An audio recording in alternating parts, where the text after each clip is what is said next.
Zee 24 तास एक पाऊल पुढे। आणि बातमीपत्राच्या सुरुवातीला अगदी यावेळेला एक महत्त्वाची बातमी येते। साताऱ्यामध्ये मनसैनिकांनी राडा घातलेला आहे।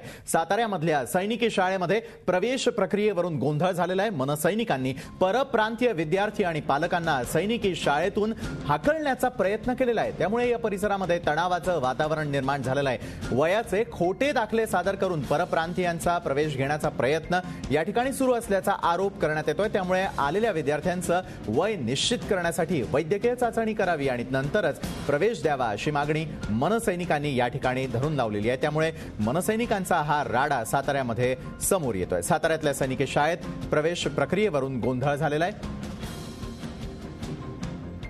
आणि या संदर्भात आमचे प्रतिनिधी श्रीनिवास यांच्याकडून आपण अधिक माहिती घेणार आहोत। श्रीनिवास, साताऱ्यामध्ये मनसैनिकांनी राडा केलेला आहे, मात्र काय नेमकं घडलेलं आहे सविस्तर सांगाल?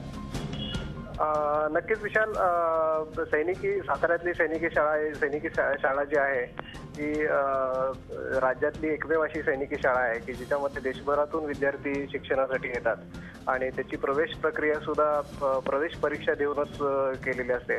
त्यामध्ये साधारण 20 ते 25 पालक, परप्रांतीय पालक आपल्या पाल्यांना घेऊन सिव्हिल हॉस्पिटलमध्ये आले होते आणि तिथे त्यांची वैद्यकीय चाचणी पण होणार होती। नियमित वैद्यकीय चाचणी जी प्रवेश प्रक्रियेसाठी आवश्यक असते ती होणार होती। त्यामध्ये मनसेच्या कार्यकर्त्यांनी येऊन तिथे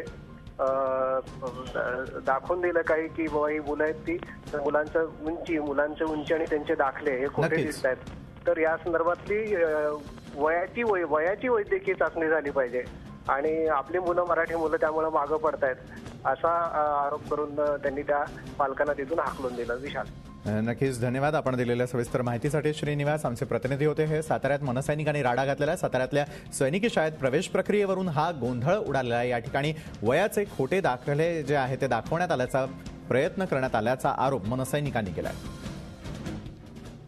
झी 24 तास एक पाऊल पुढे।